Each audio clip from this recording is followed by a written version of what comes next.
क्या है आज की ताजा खबर? ब्रेंट क्रूड ऑयल के प्राइसेस $107 पर बैरल पे अभी चल रहे हैं। यूक्रेन रशिया का वॉर जो है, भले ही न्यूज में ज्यादा रिपोर्टिंग नहीं हो रही है, but it is still continuing. Mister Putin, इनकी कैंसर की सर्जरी होने वाली है एंड दैट्स व्हाई शायद वो जो पावर कंट्रोल है वो किसी और के हाथ में दे सकते हैं mister Putin for some days. ऐसी न्यूज आई है, reports were there in the newspapers. अब देखते हैं क्या क्या होता है आने वाले समय में। बाकी यूएस मार्केट्स की अगर हम बात करेंगे तो फ्राइडे को बहुत ज्यादा गिरे थे market, between 2 to 4%। So specifically technology stocks जो है वहां पे ज्यादा फॉल हमने देखा था। तो बहुत सारे मिक्स्ड बैग ऑफ रिजल्ट्स आ रहे हैं यूएस में। टेक स्टॉक्स में दो प्रॉफिट्स ग्रो हो रहे हैं, बट एस्टिमेट्स जो आते हैं एनालिस्ट लोगों के एस्टिमेट्स, उससे प्रॉफिट्स नीचे है। एंड दैट्स व्हाई जिन एनालिस्ट लोगों ने बहुत ज्यादा एक्सपेक्टेशंस वहां पे बिल्ड की थी, दैट्स व्हाई जिन्होंने बहुत ज्यादा ओवर वैल्यूएशन या प्रीमियम वैल्यूएशन स्टॉक्स को दिया था, वो स्टॉक्स अभी नीचे आते हुए नजर आ रहे। And it was going to happen, there was no surprise in these kind of movements अगर मार्केट्स में होते हैं तो। 10 ईयर जिसे कील्ड अगर यूएस के हम देखेंगे तो फिर से एक बार काफी ऊपर जा चुकी है, 2.93%। कितना? 2.93%। एंड इंडिया की जो 10 ईयर जिसे कील्ड है वो 7.14% पे अभी, मतलब ऑलमोस्ट स्टेडी है वहीं पे जो हमने लास्ट वीक में भी बातें की थी। अब थोड़ा सा इंडियन मार्केट या इंडियन इकोनॉमी की तरफ अगर जाते हैं तो जीएसटी के अप्रैल 2022 मंथ के कलेक्शंस जो है वो नंबर सामने आ चुके हैं एंड 1.68 लाख करोड़ रुपीस। कितना? 1.68 लाख करोड़ रुपीस का जीएसटी कलेक्शन हुआ है। 1.5 लाख करोड़ से ऑलमोस्ट 18,000 करोड़ रुपीस ज्यादा। अब यहीं पे इसीलिए अगर मतलब ये जो कलेक्शन हुआ है अप्रैल मंथ का, ये मार्च महीने के बिजनेस एक्टिविटी के पॉइंट ऑफ व्यू से हमने देखना चाहिए। सो आप समझ रहे हो कि इकोनॉमिक एक्टिविटी कितनी जबरदस्त तरीके से वापस आती हुई हमें नजर आ रही है। और फिर से एक बार जो नेक्स्ट न्यूज है वो मैं पहले बता देता हूं, और ये पर्टिकुलर न्यूज हम जितनी ज्यादा शेयर करेंगे उतना ज्यादा गवर्नमेंट के पास अपनी आवाज जाएगी, ऐसे मुझे लगता है। So the news is fuel sales growth जो है in the month of April, ये एक्चुअली मॉडरेट हुई है, मतलब flat to positive kind of growth हुई है। And that too I am talking about year on year numbers. So petrol का जो ग्रोथ हुआ है सेल्स ग्रोथ, तो वो पर्टिकुलर नंबर सिर्फ 2.1% से बढ़ा है एंड डीजल का नंबर 0.30% से बढ़ा है। मतलब flat to positive kind of growth fuel consumption में इंडिया में हो रही है। जब इकोनॉमिक एक्टिविटी इतनी अच्छी हो रही है वहां पे फ्यूल की डिमांड मॉडरेट होना is not a good sign. और इसीलिए मुझे ऐसा लगता है जब इतना अच्छा रेवेन्यू कलेक्शन अगर गवर्नमेंट की तरफ से हो रहा है तो ये पेट्रोल और डीजल की प्राइसिंग में मतलब कम करके उन्होंने थोड़ा सा रिलीफ कंज्यूमर्स को देना चाहिए। It is a request not from any party supporter, Congress, BJP, this that, नहीं, ये बहुत जरूरी है। क्योंकि अगर इन्फ्लेशन आउट ऑफ हैंड चला जाता है तो it will be very difficult to control that particular monster.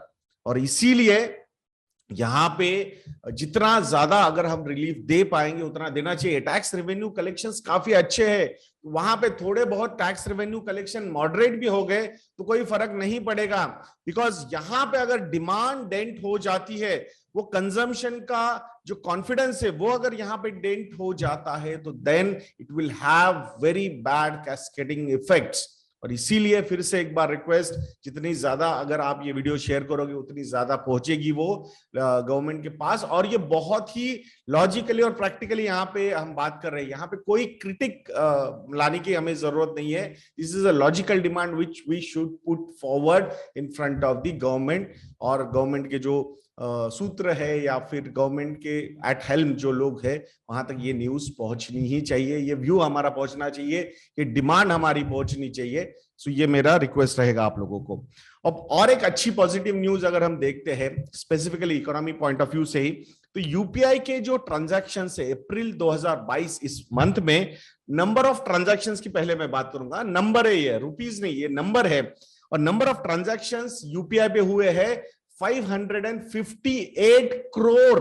Number of transactions की बात हम कर रहे हैं। तो ये this is a very big number.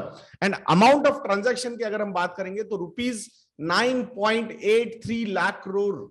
सो कितने रुपीज 9.83 लाख करोड़ के transaction, amount of transaction UPI पे हुए हैं। मैंने पहले भी आपको एक बार बोला था कि because of these online transactions, bank to bank transfers, यहाँ पे बहुत सारा लीकेज नहीं होता है। वर्किंग कैपिटल की नीड्स जो होती है, बिजनेसेस हो या कंज्यूमर्स हो, वहीं के वहीं प्रॉपर्ली कन्वर्ट होती हुई नजर आती है। बहुत बार एटीएम में जाके कैश निकाल के स्पेंड करना ये थोड़ा सा टीडियस लग सकता है, बट वहीं पे अगर ऑनलाइन ये चीजें हो रही है तो फास्ट कंजम्पशन भी होता है, और बिजनेसेस के लिए भी बैंक टू बैंक ट्रांसफर होने की वजह से वर्किंग कैपिटल की नीड्स काफी अच्छी तरीके से मैच हो जाते हैं। सो इसी की वजह से जैसे माना जा रहा है बाय 2026 ऑलमोस्ट $50 बिलियन का एक्स्ट्रा जीडीपी इंडिया का हो सकता है। तो इसी जब भी आप यूपीआई ट्रांजैक्शन करते हो, you should feel proud that you are adding something to the economy, something to the GDP growth. मतलब कंजम्पशन से तो हो ही रहा है जीडीपी ग्रोथ, बट ये जो बिहेवियर है आपका, इसकी वजह से भी यहाँ पे अच्छा खासा जीडीपी ग्रोथ होगा। So it's a big positive. अब थोड़ा सा कंपनी सेक्टर स्पेसिफिक अगर बात करते हैं, I was reading a report regarding asset management companies, मतलब म्यूचुअल फंड कंपनी जो है, उनके Q4 के जो रिजल्ट्स है या फिर प्रॉफिट ग्रोथ है वो काफी म्यूटेड रही है। मतलब सिंगल डिजिट कहीं कहीं पे प्रॉफिट ग्रोथ है, और यूटीआई एएमसी वहां पे तो 60% से प्रॉफिट्स एक्चुअली नीचे भी गए हैं। तो यही पर्टिकुलर चीज इस पर्टिकुलर सेक्टर के साथ होने वाली है। रीजन बिहाइंड, अर्निंग विजिबिलिटी काफी अच्छी है, पेनिट्रेशन बढ़ेगा, बट एक्सपेंस रेशियो, चार्ज करने की जो कैपेसिटी है इस सेक्टर की, धीरे धीरे धीरे धीरे कम ही होने वाली है।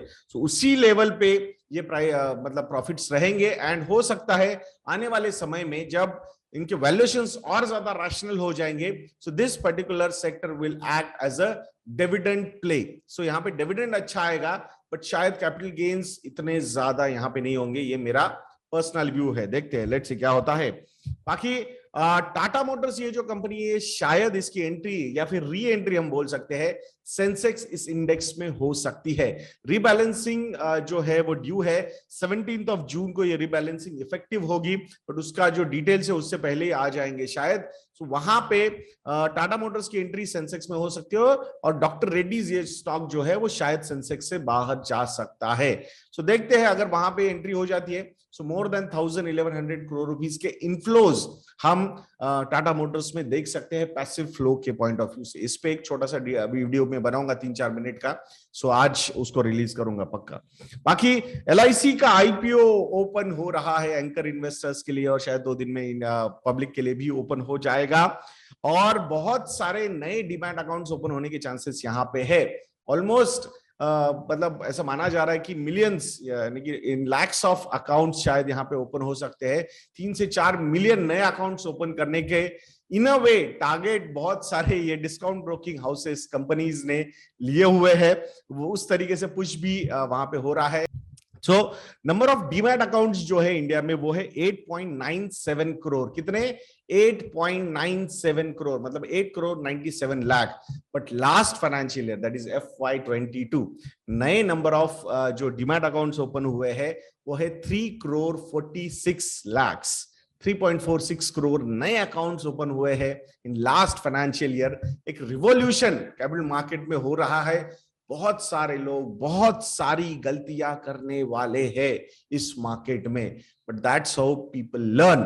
सो बट जहां तक मेरा एक पॉइंट ऑफ व्यू है ट्रेडिंग वर्सेस इन्वेस्टिंग का, ट्रेडिंग बहुत ज्यादा ल्यूक्रेटिव नजर आ सकती है रिटेल इन्वेस्टर्स को, बट इन्वेस्टिंग ये सबसे बढ़िया थॉट रहेगा अगर वो उसको आप इंप्लीमेंट करते हो तो। Trading is a zero sum game, कहीं किसी को जीतना है किसी को हारना है। सो नॉर्मली अगर आप पार्ट टाइम ट्रेडर हो तो आप लूजर साइड में रहने की चांसेस होते हैं। सो अगर ट्रेडिंग करना है तो consider this as a business, part time job नहीं। ये हमेशा एक ओपिनियन याद रखिएगा दोस्तों। बाकी आरआईएल ने 100 गीगावाट के सोलर प्रोजेक्ट्स टारगेट किए हैं, और उसके लिए लैंड बैंक देखना शुरू किया है। सो कितनी लैंड लगेगी, एक इंटरेस्टिंग नंबर मैंने कैलकुलेट किया था। सो 1 मेगावाट का प्रोडक्शन के लिए, सोलर प्रोजेक्ट के लिए 4 एकड़ की लैंड लगती है। कितनी? 4 एकड़। सो 100 गीगावाट मतलब 1 megawatt multiplied by 1000 is equal to 1 gigawatt, मतलब 4 मल्टीप्लाइड बाय 1000 इज 4000 एकर्स, उस पे 100 टाइम्स अगर करते हैं 100 गीगावाट्स के लिए, तो 4 लाख एकर्स इतनी लैंड रिलायंस इंडस्ट्रीज को लगने वाली है फॉर सोलर प्रोजेक्ट्स। सो देखते हैं कहाँ कहाँ पे कौन से वो लकी स्टेट्स है जहां पे ये चूज करते हैं। बट स्पेसिफिकली अगर हम बात करेंगे जहां पे मतलब अक्रॉस इंडिया काफी अच्छे टेम्परेचर्स होते हैं, मतलब इन अ वे इट्स बैड कि टेम्परेचर ज्यादा होते हैं, बट अगर उसको हम अच्छी तरीके से यूज करेंगे तो ये बहुत बड़ा एम्बिशियस टारगेट जो हमारा है 500 गीगावाट्स का, जो टारगेट गवर्नमेंट ऑफ इंडिया ने बाय 2030 लिया हुआ है प्रोडक्शन का 500 गीगावाट्स, तो उस दिशा में सही है। बिकॉज 100 गीगावाट्स का जो रिलायंस का टारगेट है that is in next 8 years they want to complete it. So उस तरीके से काम शुरू हो चुका है। 75,000 crore rupees clean and green energy में रिलायंस इंडस्ट्रीज का इन्वेस्टमेंट है, एक नया वर्टिकल जहां पे प्रोजेक्ट बहुत ही अच्छा मतलब प्रोस्पेक्ट्स है इस पर्टिकुलर सेक्टर के, उसमें रिलायंस इंडस्ट्रीज ने अपने कदम रख दिए हैं। नितिन कामत जी का एक इंटरव्यू में पढ़ रहा था, उसमें ही मे कॉन्सेंट्रेट, मतलब प्रायोरिटी लिस्ट में उन्होंने नाम लिखा हुआ है इधर पेमेंट्स बैंक और नियो बैंक का। सो वो जीरोधा की रडार पे है। सो देखते हैं अब आफ्टर ब्रोकिंग इंडस्ट्री में जो एक रिवॉल्यूशन उन्होंने लाया है, सो वो बहुत ही बढ़िया है। मैंने आज सुबह एक ट्वीट किया था, self knowledge page the best interest. तो सेल्फ नॉलेज के पॉइंट ऑफ व्यू से अगर आप बात करोगे, दिस इज एन ये मतलब पीक वाली पर्सनैलिटी है मिस्टर नितिन कामत। बहुत बार लोगों को लगता है कि भाई 1800 करोड़ रुपए का प्रॉफिट कमा रहे हैं, 4300 करोड़ के रेवेन्यूज है, मतलब 100 करोड़ की 3 सैलरीज लेने के बाद भी इनके 1800 करोड़ रुपीस के प्रॉफिट्स होते हैं।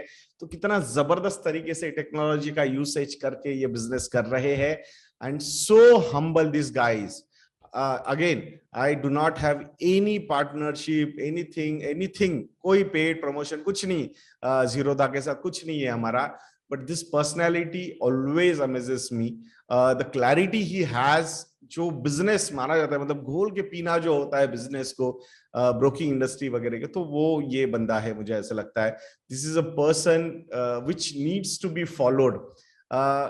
बहुत बढ़िया पर्सनैलिटी है ये, तो इनको फॉलो करना दोस्तों। I think lot of things, अगर आपको बिजनेसमैन बनना है, एंटरप्रेन्योर बनना है, तो ये पर्सनैलिटी से बहुत कुछ सीखने जैसा है।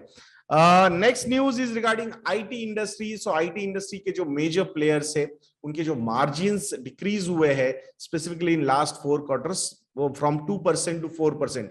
सबसे ज्यादा मार्जिन का जो ड्रॉप हुआ है from 25.5% to 21.5%, that is for मतलब सबसे 4% का फॉल जो है वो इन्फोसिस का है। एंड बाकी की जो कंपनीज है वो भी, मतलब HCL टेक के मार्जिन्स 2% से डाउन है, TCS के मार्जिन्स भी ऑलमोस्ट 2% से डाउन है, विप्रो के मार्जिन्स ऑलमोस्ट 3% से डाउन है इन लास्ट 4 क्वार्टर्स। सो जो प्रेशर है सप्लाई साइड का चैलेंज जो है, मतलब स्पेसिफिकली जो एम्प्लॉयज है वहां पे उनकी कॉस्ट बढ़ रही है एग्जिस्टिंग एम्प्लॉयज की, plus attrition is putting pressure, plus जो इनके क्लाइंट्स है वहां से मार्जिन के मतलब कॉस्ट कम करने के प्रेशर्स आ रहे हैं, बिकॉज अल्टीमेटली पैंडेमिक हो या फिर यूक्रेन रशिया वॉर हो, सबको ही इसने इम्पैक्ट किया है। तो हर तरफ से प्रेशर्स यहाँ पे आते हुए लग रहे हैं। जो नैस्डैक इंडेक्स के साथ हुआ है, आई थिंक बहुत सारी सिमिलैरिटी इवन हमारे आईटी इंडेक्स के साथ भी हो रही है। सो जो प्रीमियम वैल्यूएशंस दिए गए थे, जो एक्सपेक्टेशंस बहुत ज्यादा बिल्ड की थी, वो एक्सपेक्टेशंस कहीं ना कहीं रैशनलाइज होती हुई हमें यहाँ पे नजर आ रही है। सो ये भी प्रेशर आईटी इंडस्ट्री पे नजर आ रहा है। सो लॉन्ग टर्म एवरेजेज जो है वैल्यूएशन पॉइंट ऑफ व्यू से they are going to get मतलब मेट। सो लेट्स सी, देखेंगे। बाकी रिजल्ट्स पॉइंट ऑफ व्यू से 2 कंपनीज के रिजल्ट्स काफी अच्छे आए हैं, SBI cards and IDFC first bank. हो सकता है बिजनेस पॉइंट ऑफ व्यू से आपको ग्रोथ बहुत नॉर्मल लगे डबल डिजिट में, बट प्रोविजनिंग के नंबर्स, मतलब नए खराब लोन्स जो क्रिएट होते हैं उसके लिए जो प्रोविजन किए जाते हैं वो काफी कंट्रोल में आए हैं। सो एसेट क्वालिटी इंप्रूव हुई है, ग्रॉस एंड नेट NPAs नीचे गए हैं, and that's why less provisioning की वजह से जो प्रॉफिट्स रिकॉर्ड किए इन दोनों कंपनीज ने बहुत ही बढ़िया, मतलब 168% एंड 80%, 70% इस काइंड ऑफ ऐसे प्रॉफिट की ग्रोथ इन दोनों कंपनीज ने यहाँ पे दिखाई हुई है। इन पे छोटे बट डिटेल्ड एनालिसिस आप लोगों के लिए जल्दी मैं अपलोड करूंगा। सो आशा करता हूं कि आप जरूर वो वीडियोस भी देखेंगे। सो ये पर्टिकुलर वीडियो कैसा लगा ये कमेंट सेक्शन में लिखना मत भूलिएगा दोस्तों, और नेक्स्ट वीडियो पे मिलते हैं।